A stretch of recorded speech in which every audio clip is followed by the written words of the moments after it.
Hi there, Michael Osborne here. Before we begin today, I have a favor to ask. We are really wanting to build up our Twitter followers and bring more people to our weekly newsletter. You can follow us on Twitter at FamousAndGravy, and you can sign up for our newsletter on our website, famousandgravy.com.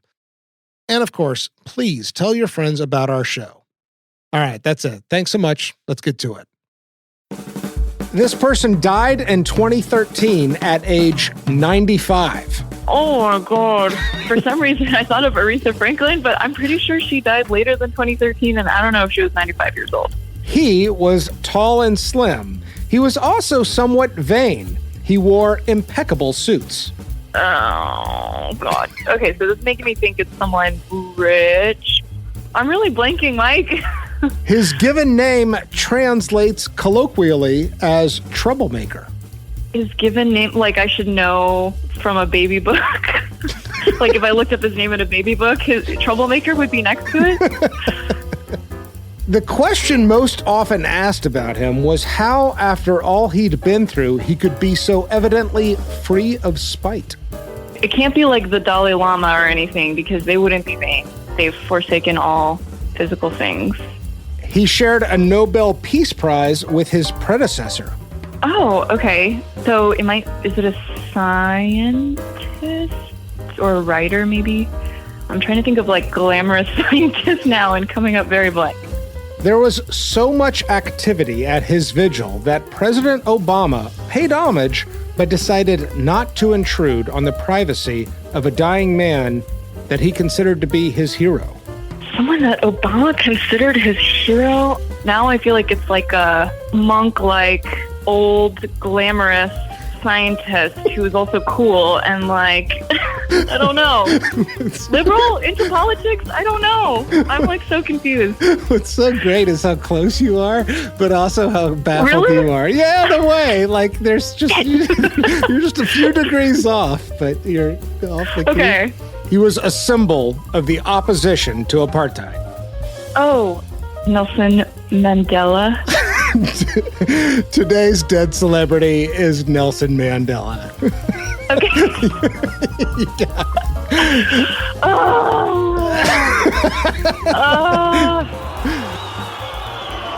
I have cherished the idea of a democratic and free society in which all persons live together in harmony and with equal opportunities. It is an ideal which I hope to live for and to achieve. But if needs be, it is an ideal for which I am prepared to die.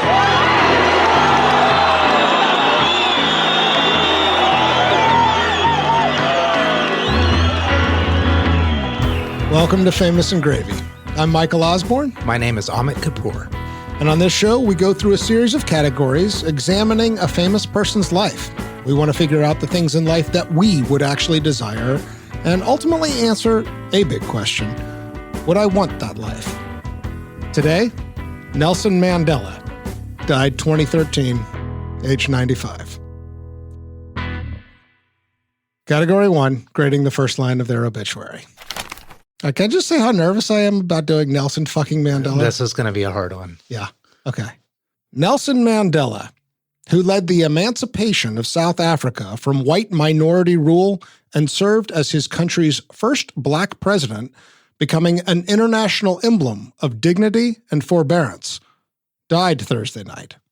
He was 95. Amit.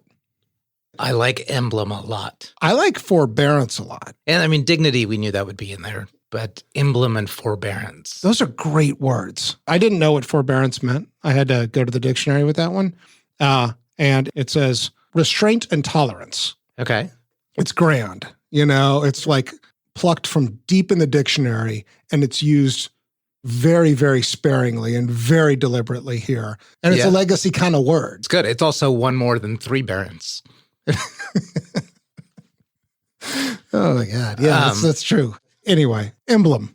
Yeah, Emblem's good because we use symbol a lot. Yeah. And I like Emblem because you can only bestow that upon a few, very, very few people. Yeah. So for somebody to be an emblem, you are saying that they are a jewel in a sort of way, but the same way the bald eagle or whatever is an emblem. It's bigger than a symbol. It's actually the symbol. Well, I want to ask something or bring up something about the obituary. Yeah. Most of the people we've done so far have been like entertainers. Mandela obviously was not known like as an entertainer. It's not his reputation. But the New York Times obituaries have also like thrown in some witticisms. And this one, they didn't. Is that a gap? Should there have been something kind of clever? No, I'm just wondering, have we picked up on something? What do you mean? Entertainers, they throw in the little quirky words and jabs, but the emblems, straight to the point. So that by having a quip or like a little witticism, as you called it, you're actually nodding to the nature of the fame of that person if they're in the entertainment industry broadly. Yeah, but this guy's too big to have the quip. Well, obviously. I mean, you can't make snide jokes about Mandela. Well, that was my question. I guess not. I mean, Mandela is revered, right? Yeah. So I think you'd have to find a kind of ambiguous international head of state and see how they treat it there. Yeah, an imprisoned head of state also is difficult. Wait a sec, imprisoned. That was like actually the only thing I could find wrong with this obituary. They didn't mention the imprisonment. It didn't mention the imprisonment. He was in prison for 27 years. That's such an enormous part of his story. Yeah. And that's kind of how we knew about him. And part of the reason you and I struggled about whether or not we should even think about doing Nelson Mandela on this show. Yeah. Shouldn't it have been in there? I would think so, but maybe there wasn't room. Maybe it was a space issue. I don't feel like there's a clause in there where you can get that in. Yeah. And they chose not to, which I don't know what to make of that. I think you have to know enough about the nature of his imprisonment for that to be okay in the first line of his obituary, because it's a virtuous imprisonment. You know, he's a political prisoner. So, you know, maybe that's the part that takes too much work, is you have to explain why he's in prison in the first place, in the first line of his obituary. But that's supposed to be the magicianship of these obituary writers. Yeah. That they can write an autobiography in one sentence. Exactly. So I would give this a 9, not quite a 10. This is a 9 to me. There's so much I love. I love Emblem. I love forbearance. I love dignity. First Black president. Emancipation. The word emancipation in here is what his life stood for, right? Freedom. The one thing that takes it away from me is I kind of feel like I should have gotten this like 27 years, which is about a quarter of his life. I mean, more than that. Yeah. And that feels like it's missing. Yeah, interesting. I was prepared to give it a 9 until you brought up that point. So I'm going down one. You're going to go to 8. I'm going to go with an 8. Okay. Should we go on? Let's go on. All right. Category 2, 5 things I love about you. This is where Amit and I work together to come up with 5 reasons why we ought to be talking about this person and what we love about them. If you would like to lead off, you can, but I have a lot. I don't, you Did I guilt you? You entrapped me. You entrapped me.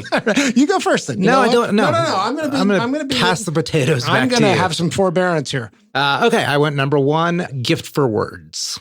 He was a member of royalty of a certain class, and right. You know, the words gentleman, aristocrat, and all that. But he really was incredibly articulate and had like a writer's choice for words. When he spoke, if it was, you know, a line or an entire speech, it was just so poetic. Yeah. It made you want to listen, but it also stirred something no matter what he was saying. If he was trying to instill peace in some small way or make a proclamation, he could just do it so wonderfully. I remember one clip that I watched just in the last couple of days. It was something to the effect of put down your knives, put down your guns, and throw them in the ocean or something like that. And it was just beautiful.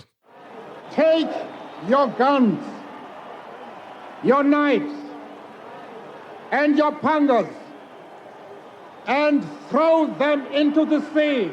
Yeah. I mean, he describes himself as not being a particularly strong orator, like speech giver, which I don't think is totally true. He does have a kind of dignity and aristocratic quality to him. But I also think that it's his writing, literally like pen to paper writing, as well as his spoken word writing. That's great. Number 2. Okay. Let me say this. I want to just couch this. I found myself going to a lot of different character traits, some of which you've already talked about: dignity, open-mindedness, principled. And I was trying to come up with like a catch-all phrase for all of it. And I wrote down pragmatic idealist. Okay. And You made that up or you read that somewhere? No, I wrote that down. Okay. I think he is pragmatic. I think he is a political beast. And I think that there are choice moments throughout his life and his career where he chooses to compromise with people. But he also retains idealism. He's also hopeful. When he went to prison, he says in his autobiography, I never thought I was going to be in prison the rest of my life. I just never believed that. I think he also had a gift for looking at the humanity and people he disagreed with, and even his oppressors, whites in apartheid South Africa. I also think he's a lifelong learner. You know, he reads a lot, and he's a lawyer. He's a really curious guy. And all of that to me is sort of captured in this term pragmatic idealist. I really like the idea that you believe the world can be better, but you also can chart a pathway to a better world. Because I meet a lot of naive idealists. I meet a lot of cynical pragmatists. I'm not sure I meet enough pragmatic idealists. That's good.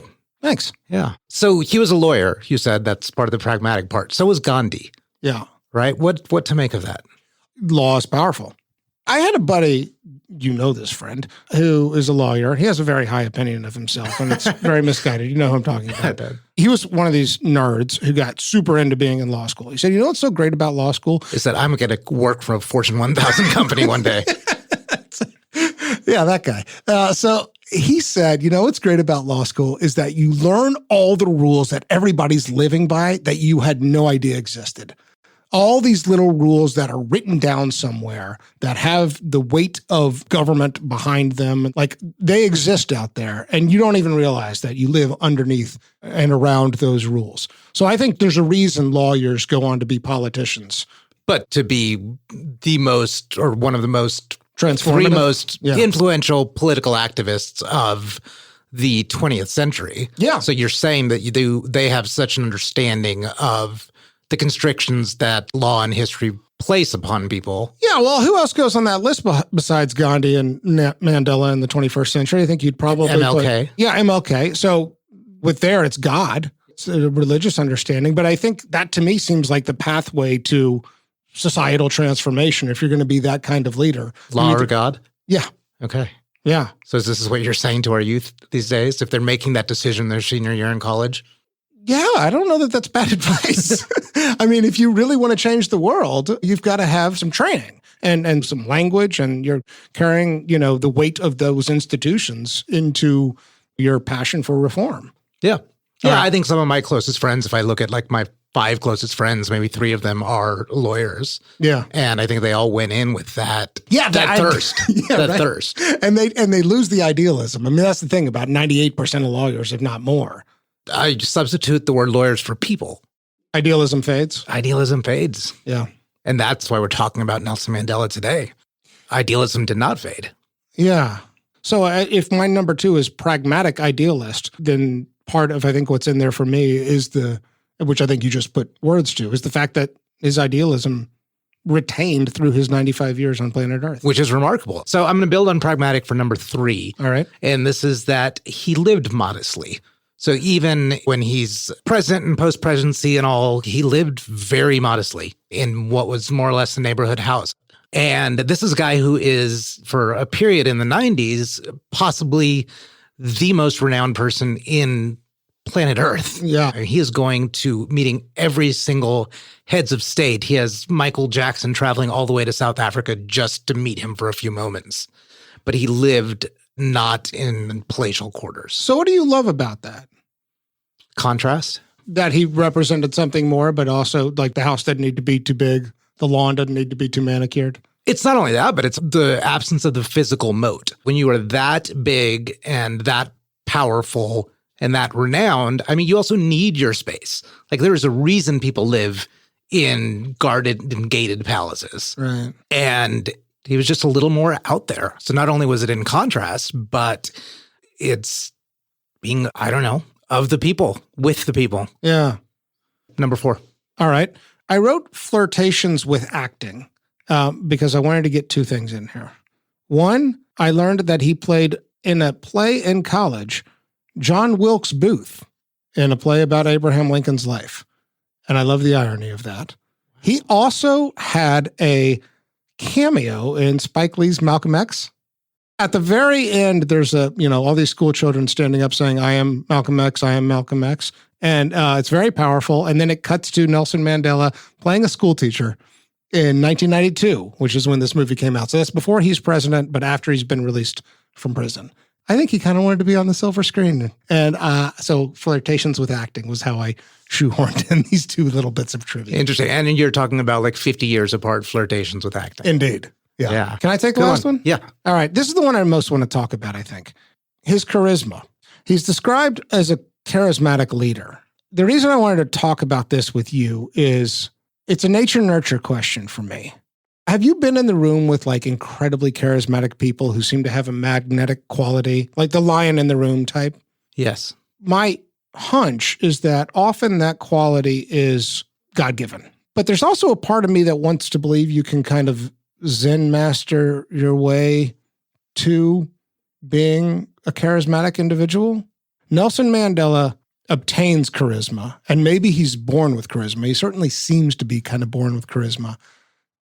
But I guess the question I got for you is, do you think charisma can be taught or obtained if you're not necessarily born with it? Have you ever seen that in anybody? I don't think I've seen the entire arc of somebody to be able to answer that properly. But no, I don't think it can be 100% taught. Yeah. It can be developed more, but it can't come from out of nowhere. Do you think leadership can be taught? Yeah.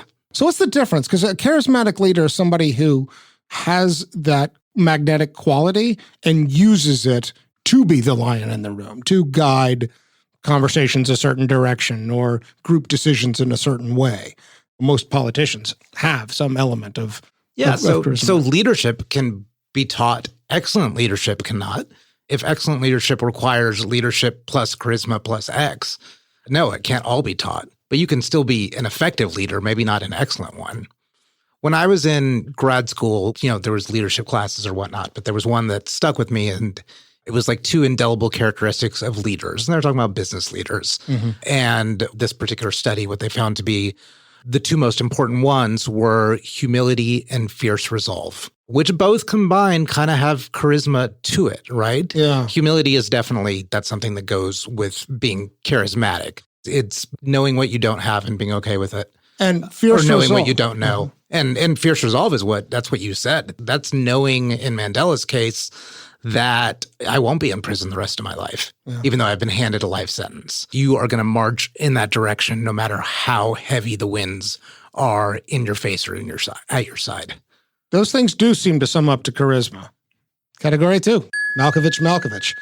This category is named after the movie Being John Malkovich, in which a person takes a portal into John Malkovich's mind where they can have a front row seat to John Malkovich's experiences. The point is to imagine what it might be like to be this person. Amit, your Malkovich moment for Nelson Mandela. I struggled with this one because there's a lot. So the one that I went with is, in this period of the 50s when he's a bit like on the run. Yeah, the Black Pimpernel period. Yeah, so he goes to Ethiopia, I think, for a conference and sneaks out of the country. Well, and he also goes to get military training at that point. Well, correct. So that's what he does is he's going around North Africa and other parts of Africa, and he's meeting these leaders of Egypt and Tunisia and stuff like that. Right. And I think it was the president of Tunisia gave him 5,000 pounds for weaponry. Yes. That does not seem like real life. Like I can't imagine anyone outside of a Bond movie would ever experience that. Like, here's a whole bunch of money for the guns. Yeah. Yeah. Go fight for freedom. Yeah. Well, and up to that point, I mean, he had been advocating nonviolence as a tactic. This is right when he breaks from that and says, we have no other choice. Yeah. Oh, wow. What a moment that would be. And you can see the future of the earth possibly changing before your eyes for what this kind of means. It's a good one, Amit. It's a good one. Want to hear my Malkovich I do. moment? Yeah, like you, I struggled because there are so many.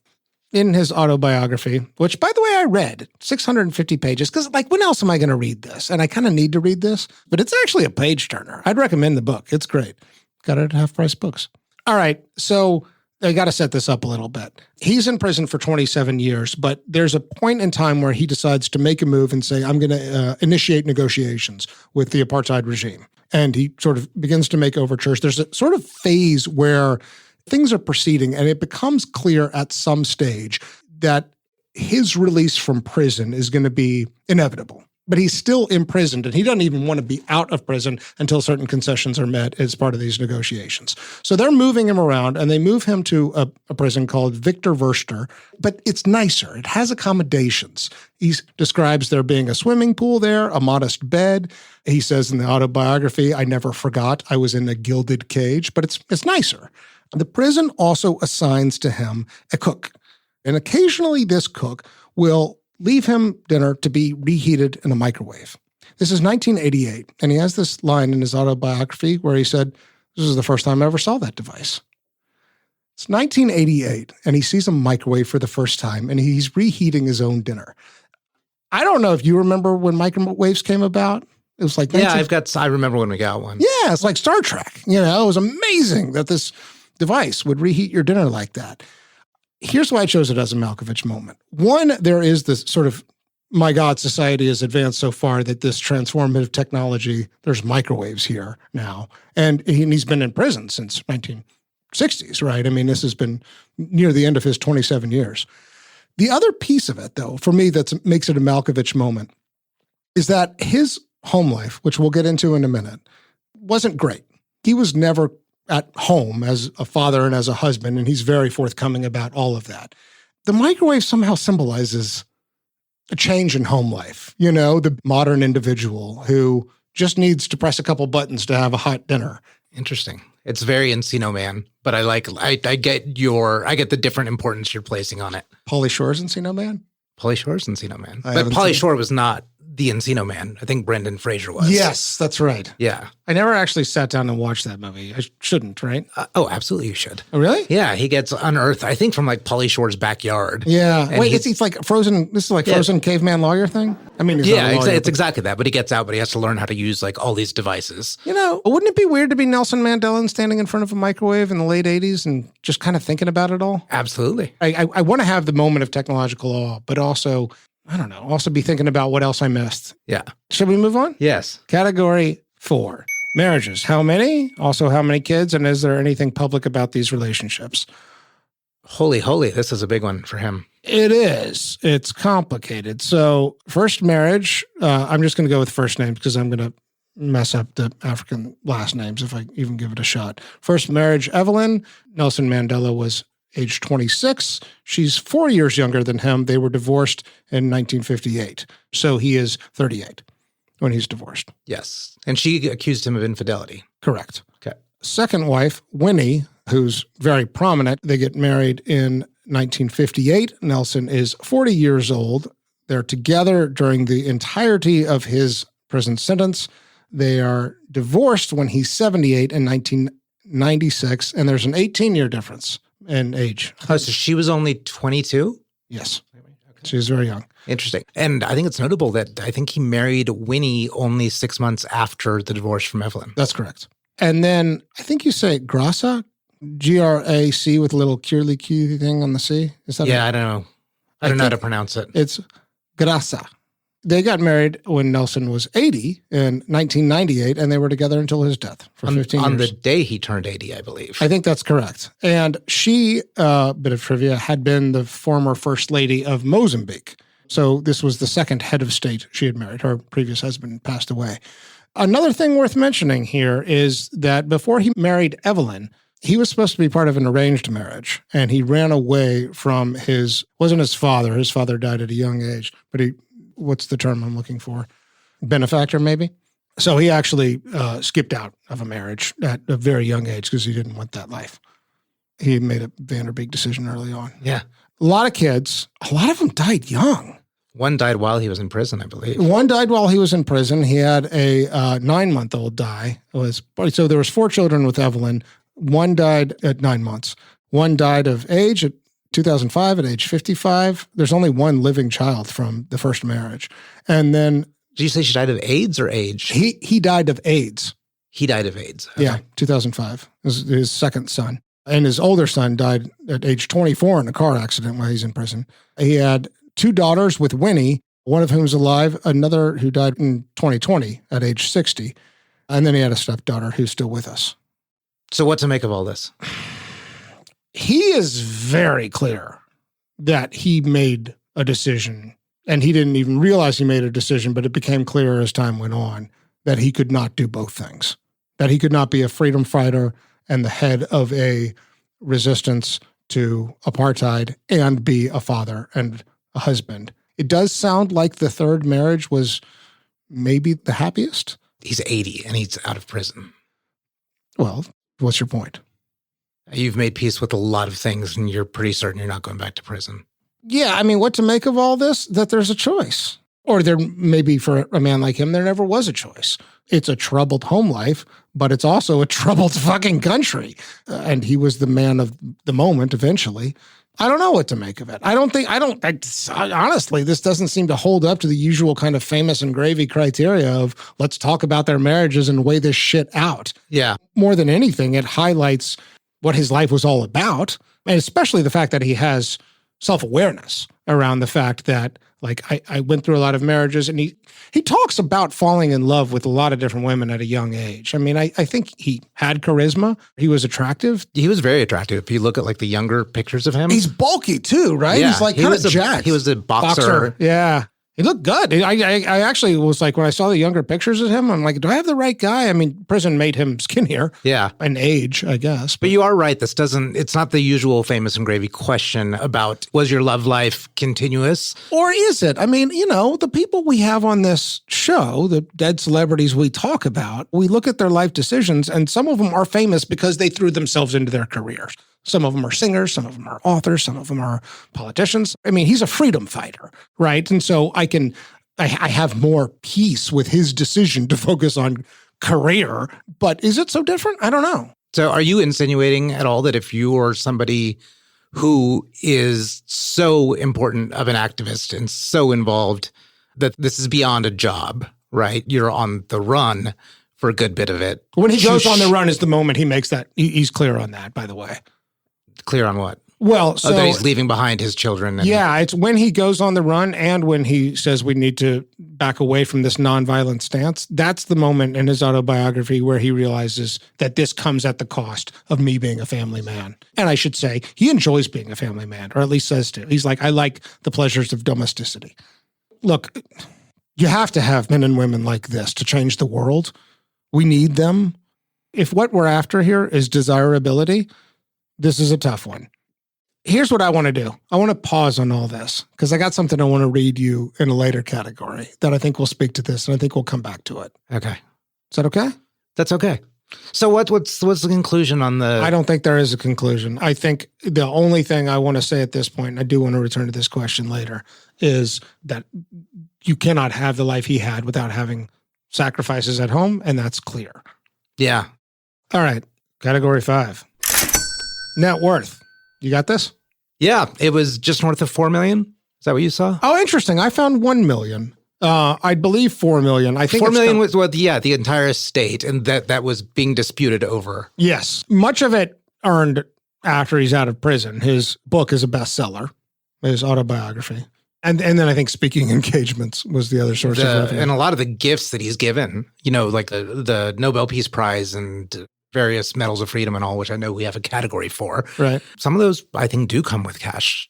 It's funny because you look at how big of a role he played in this country and not in this country, but... Yes, obviously he transformed South Africa, but I think South Africa, in so many ways, part of the reason it captures the American imagination is the similarities, especially black and white racial tension and racial relations. That's not unique to South Africa, but it's on display there in a way that resembles America at times. Yeah, but I think the funny thing is kind of the monetization of it. 4 million is pretty small. It is. Right. And to... Yeah, what the fuck are we supposed to make of this number? Is this what you're getting at? Yeah. So we've used words like hero and we've used... Emblem, top 3 civil rights figures of the entire 20th century. And he only walks away with 4 million? It's obviously not what got him out of bed in the morning. I'm actually really at peace with that number. I think any more than that. I mean, the thing is, if he has too much money, there is such a thing as too much money and too big a house for Nelson Mandela, isn't there? No, but it can all go into his foundation. I Sure. guess that doesn't count in his net worth. Right. And I think that's where it went. I mean, I do think that he was charitable, to say the least. I don't know. I guess some part of me wants like Ed McMahon to show up and be like, you ended apartheid, here's $100 million. Yeah, I agree with that. But I also think that, especially in the post-presidency years, he's not, I don't want to say taken care of, but, he doesn't want for material, for chandeliers. He does like those shirts. He does like those shirts. He does like very well-crafted shirts. He's a tidy man. Yeah, so I guess 4 million's fine. All I'm pointing out is that you are a pivotal figure in changing the world, one of the most important figures in a century, and 4 million is what you show for it. You found a software company and you're in the billions. Well, fair enough. But you used the word humble earlier, and I feel like it is important, given the emblem, the symbol that he is, that he has to remain humble. That's what I mean. Like, the house could be too much. Ed McMahon showing up with 100 million. I'm sorry, I can't take that because I can't take away how important what my legacy and symbolism means to so many people. Thanks, Ed. I'm going to put it all on the foundation. Yeah, but you're still getting it. Yeah. I think we just don't have the measure of what that was in the net worth question. Yeah. And easily obtainable information. Category 6? Yep. Simpsons, Saturday Night Live, or Hall of Fame? I'm amending this to be Hall of Fame. We've changed it. It was previously Walk of Fame. Yeah, that's right. But now we've broadened it to include all halls of all fames. It's a measure of a person's fame. We include both guest appearances on Saturday Night Live or The Simpsons, as well as impersonations or even references. So where do you want to start? There was quite a few SNLs. There are quite a few SNLs. Tim Meadows did one.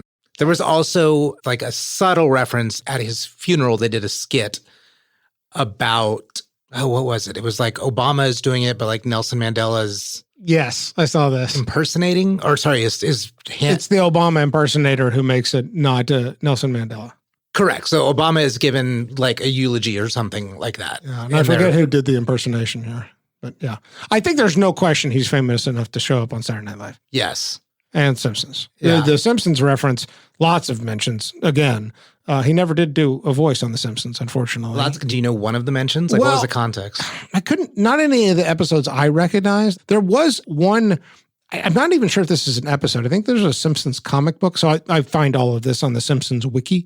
There's a Simpsons comic book where Nelson, the bully in third grade, plays Nelson Mandela in a costume party. I get it. Yeah.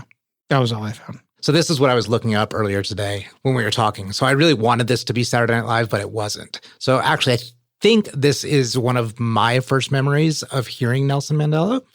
KRS-One, the rapper. Do you know who he is? Yeah. Of Boogie Down Productions. Yeah. So I remember seeing him perform on a show, which I thought was Saturday Night Live. This must have been the year Nelson Mandela was freed.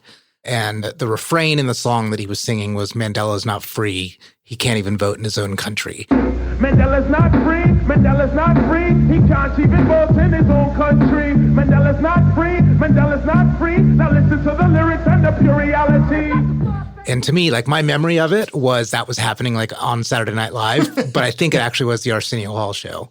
I really wanted it to be Saturday Night Live, or we changed this category to be include Arsenio Hall? Simpsons SNL Hall of Fame. We did say all halls. Simpsons SNL all halls. All halls. Including oh my God. Arsenio. Including Arsenio. Ding. Can we just end the show right now? Absolutely. Yeah, but I don't know if we talk about halls of fame, but there is like seemingly no award from any country that he did not receive. Yeah.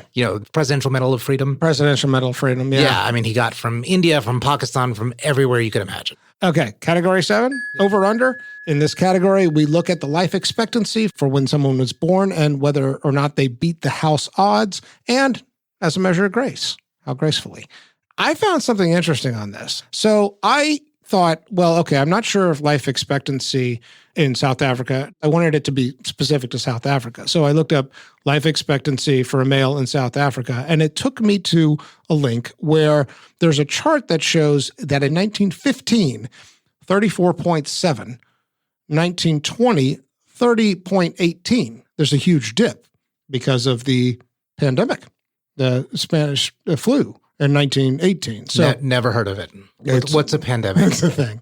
It's this thing where everybody gets sick and everybody works from home.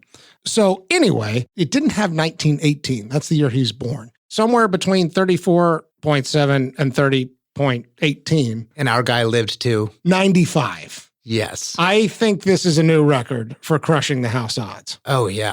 Tripled it. More than tripled it. And near 30 years in prison. Yeah. And escaped death God knows how many times in the pre-prison years. And looked good. Like, he looked good in his 70s He and 80s. carried that charisma. Yeah. I'm just, great smile, like good shirts, tall. Yeah. I mean, he's marrying a 50-year-old at age 80. Yeah. But he's... Are you calling out the age inappropriateness of his third wife? I'm not. I think I was making the wrong point. I was insinuating he was still like physically desirable. Yes. I think, because he held himself well. This is what charisma gives you. Yeah. 95 years. Yeah. Remarkable for anybody. Yes. For somebody born in 1918 in South Africa, it is multiple standard deviations away. Yeah. But I think what we're also talking about here is, I mean, there's just something built genetically into this man to have the resolve that we talked about, the charisma, but even just the physical body endurance to endure 27 years of prison and then live to 95. Like, just physically, it's pretty incredible. Yeah, this is not just a feat of luck. Yeah. Like, this is, you have to believe in chosen ones to some extent, given just these things. Well, I think that's certainly the mythology of the man, which I think he's quick to dispute, but I think it is kind of there. So, yeah.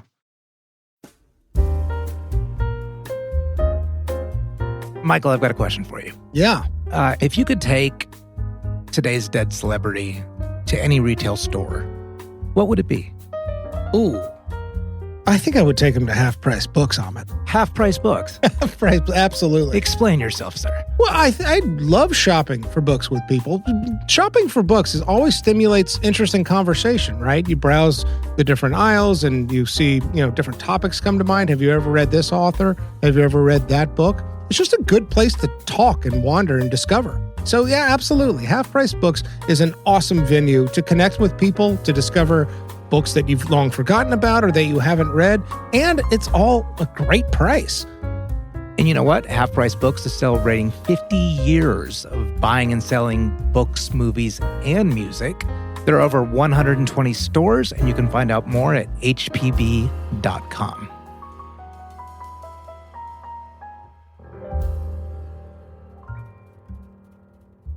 Here's where we get to the part where we really are trying to do a little bit more to imagine what it would be like to be this person.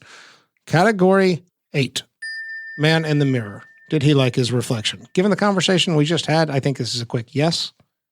I disagree. So he did not expect that. Yeah, I did not expect that. He did like, I think, the way he looked. Yes. He was known for changing clothes, changing shirts many times a day. Because he was presenting for the world here? Hear me out. Maybe he was an optimizer. Like, he always wants to look his best. He's never fully satisfied with this particular outfit and how it looks on him. Are you an And he needs to optimizer? change Are you an it. optimizer? No, not in that sense, but I think I do look in the mirror and hold on just a little too long. Yeah.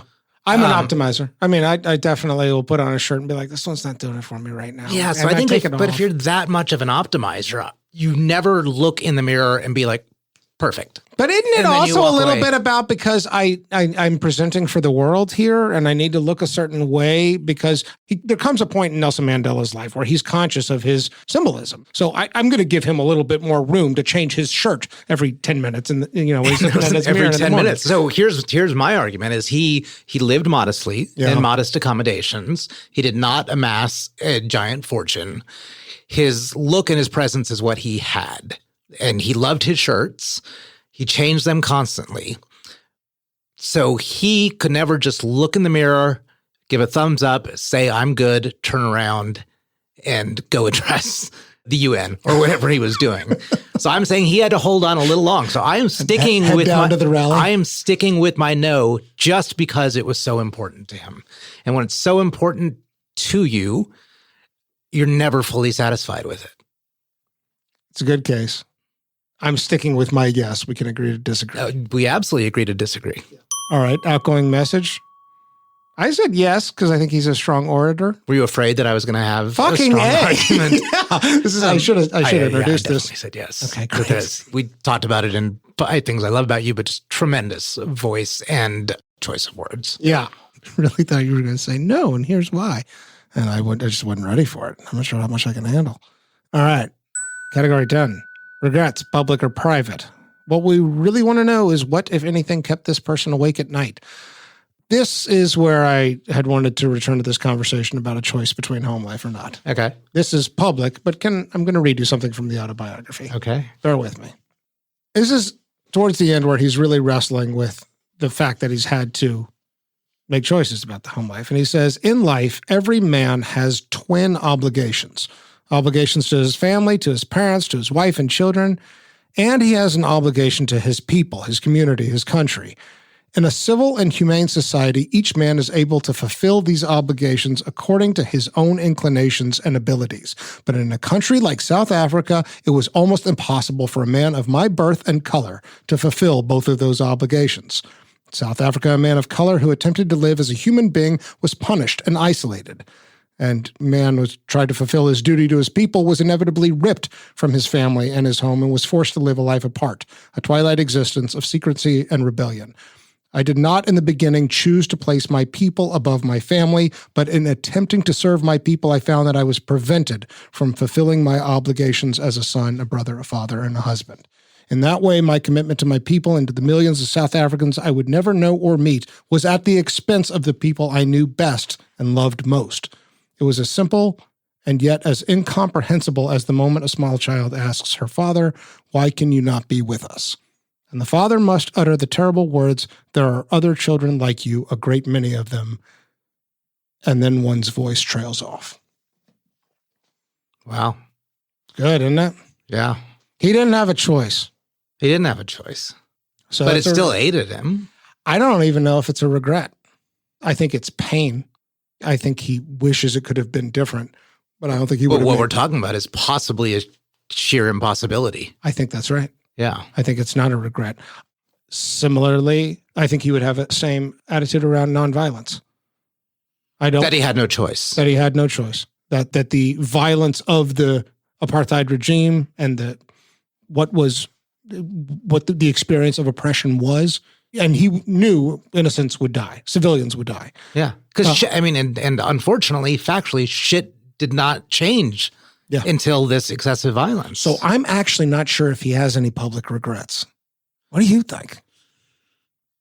It's really tough on both of those things. If there's one subtle one, I think, is that he was aligned with some other world leaders that proved to be very troublesome. Yeah, Suharto is one, I think. And, Castro. Yeah. And Gaddafi. Yes. I wonder if that's not a little just realpolitik, though. Like, he, was aligned with them because he needed to fund the army somewhere. I don't know. I didn't dig into it enough. And I don't doubt that there's a whole level down of micro policy decisions that as the president and as the leader of the movement, he's like, well, I made this compromise here. Was that definitely a good call? I don't know. And some of these are certainly knowable if you do a deep enough biography. We're not historians or biographers. So I think we're really talking about the big ones. Yeah. Do you think he laid at night awake thinking I shouldn't have partnered up with Castro or anybody else? No, I don't think so. I don't either. I don't think that there's room for regret, at least not public ones. Yeah. But I got to wonder if you're in the middle of your prison sentence. You actually don't know when the prison sentence ends, but let's say you're 20 years in. Yeah. How much do you regret the whole thing, the whole life you chose? Because you're like, God damn, I've been in prison 20 years. He had this resolve inside of him that he knew it was going to turn. Or that's what he says in his autobiography. Maybe in his super private moments, you're wondering if maybe there's what if this doesn't work out the way I want it to? How do you not have that regret? Is that what you're talking about? Or what if I was just a lawyer? I wouldn't be in prison. Because he doesn't know how it's going to end. Of course. At that point. It sounds very justified now to serve a 30-year prison sentence. Yeah, and it sounds inevitable. It sounds preordained. Yeah, and all that. But I'm saying at the lowest of the lows, is there a... He talks about in prison how the world shrunk down, but that even in prison, he's still fighting the fight. He's arguing for better meals. One of the things about segregation in South African prisons when he first goes in is that if you're Black, if you're African, you have to wear shorts and all the other prisoners are wearing trousers. He said, that's bullshit. And he fought against that. And eventually everybody's wearing trousers. And he fights for better meals. he continues a kind of fight, even if his oppressors are just the prison guards instead of the South African government.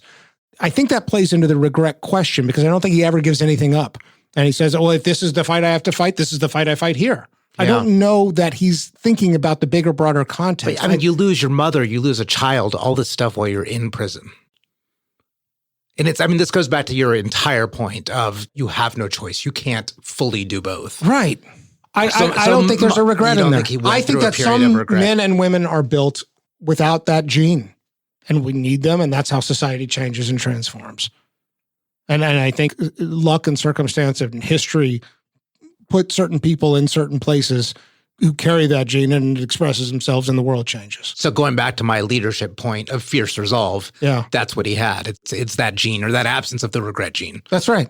Even if he can be aware of what he's not experiencing as a result of his choices.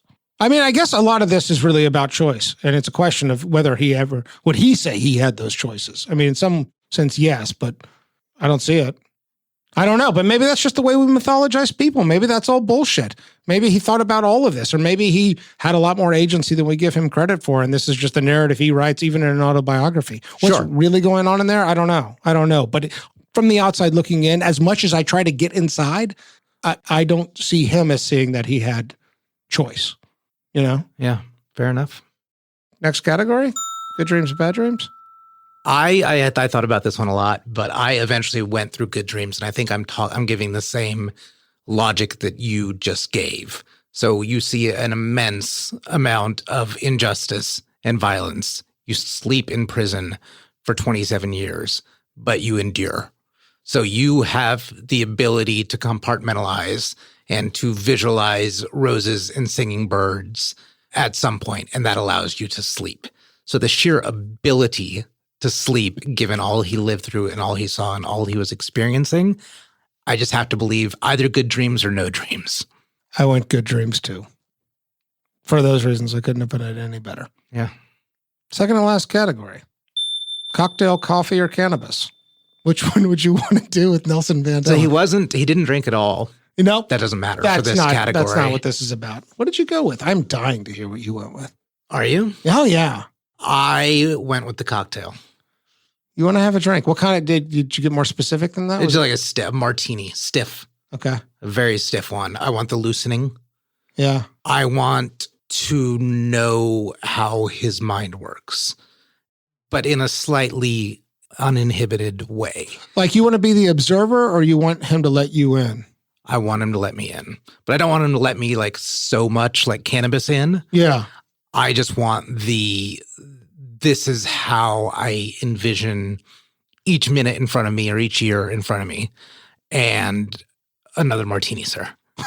I just think that that's the vehicle to get it from because, you know, he's an orator, right? Coffee, he's going to orate and give to me.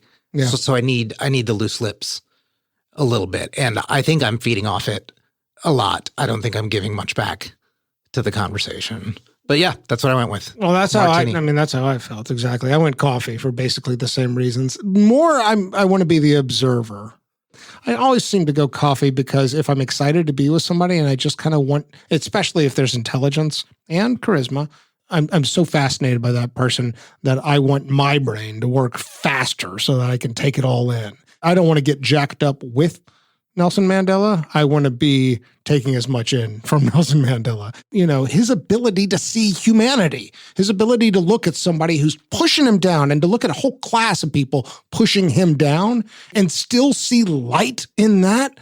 So I struggle with that. Don't you look at the injustices of the world and put people in a certain category and say, I'm not sure we can all be saved. He had an ability to believe, a faith in humanity that I wish I had. That's the single most desirable thing about it. And I don't know how to get there other than learning by example. And I can't think of a much better example. I mean, we talked about Gandhi and Martin Luther King. There's something about his experience that I also relate to. The idealism is a little bit more real for me with him.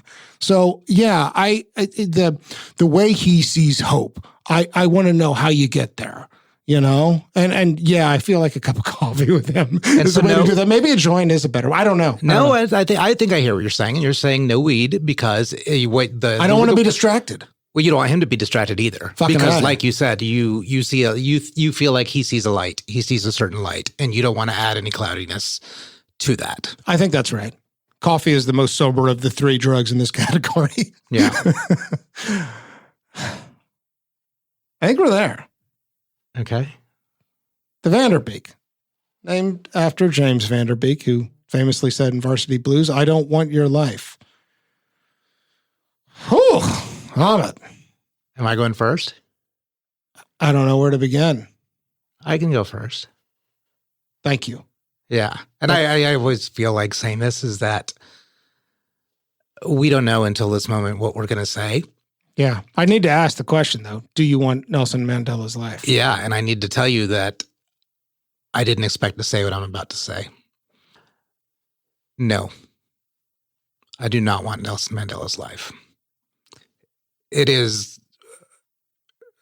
was a world-changing life. It was a life-saving life for thousands, tens of thousands, hundreds of thousands, millions possibly. We have no idea what the implication of the future is for that. You know, you talked about making a choice between home life and this kind of hero. You served 27 years in prison. That's one thing that's not the case I'm making. I do not want to be that important. I just do not want to bear that much responsibility. And it's embarrassing to say that. Yeah. It is. Yeah.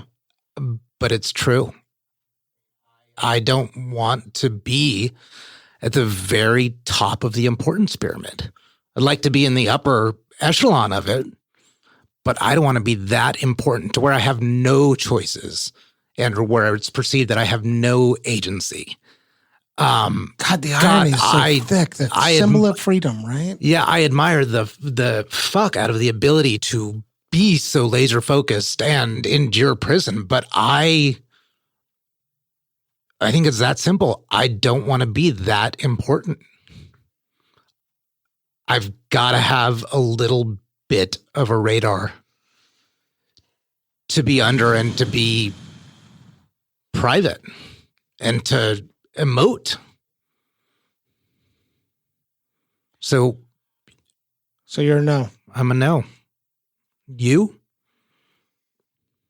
I don't have an answer. Talk it out. Yeah. It's hard for me to not begin by saying I don't think it's possible anymore. You know, to be important.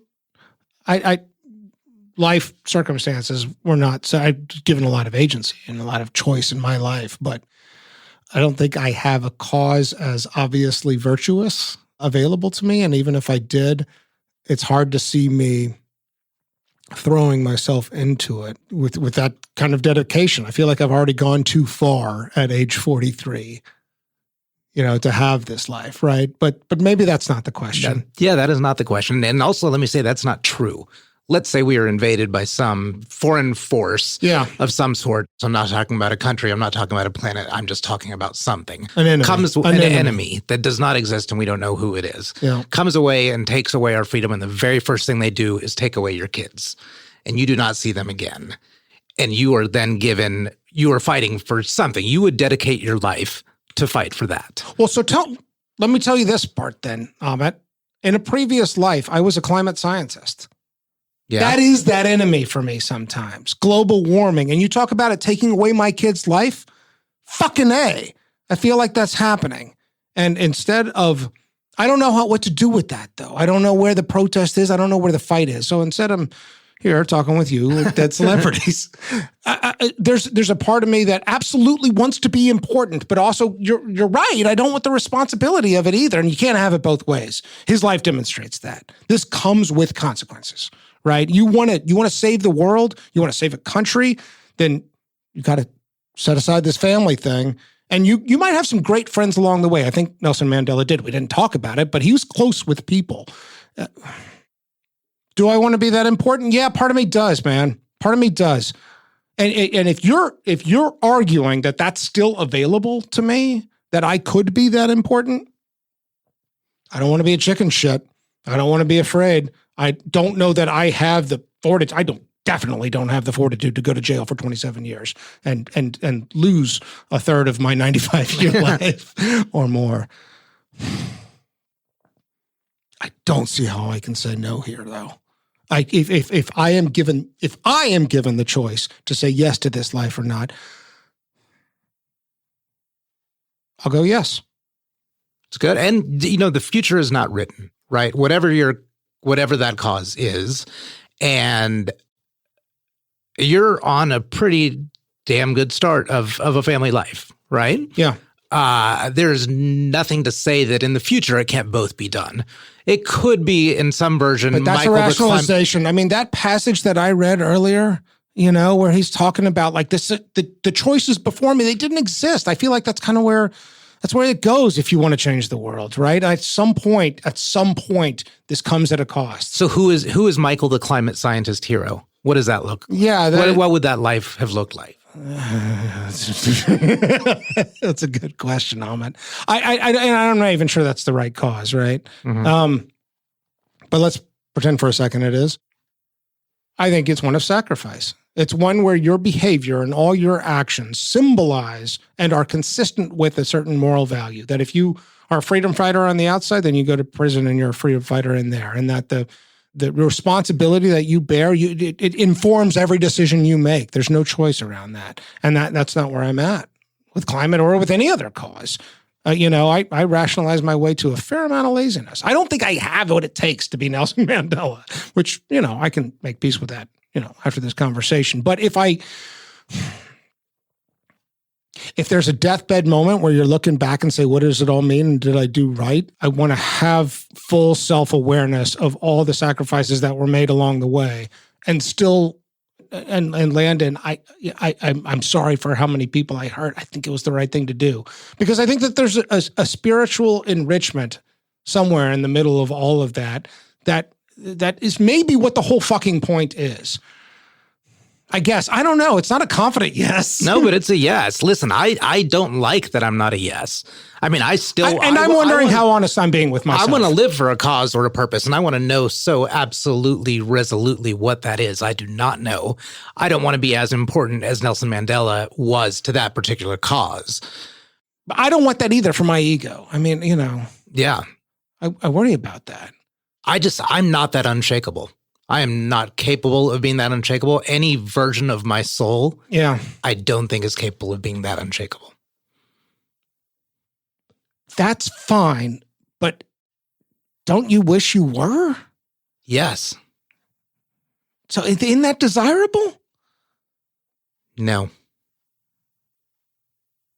I have to sit with that.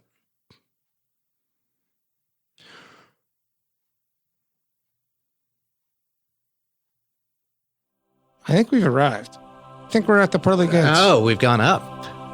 It feels like this can be pretty quick. Yeah. Are we? Yeah. Michael. Yeah. You do the pearly gates. Really don't feel like I have a lot to say here, St. Peter. Feel like what I did speaks for itself. I'm Nelson Mandela. And if we're going to have a long conversation about this, then I misjudged the situation. Let me in.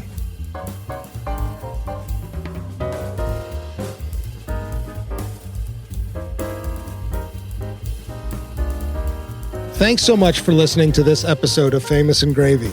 If you're enjoying our show, please go to Apple Podcasts to rate and review us. It really does help new listeners to find the show. We would love to see you on Twitter. Our Twitter handle is @FamousAndGravy. We've got lots of fun stuff there on our Twitter feed. Also, please sign up for our newsletter on our website, famousandgravy.com. Famous and Gravy was created by Amit Kapoor and me, Michael Osborne. This episode was produced by Jacob Weiss. Original theme music by Kevin Strang. And thanks also to our sponsor, Half Price Books. Thank you for listening. We'll see you next time.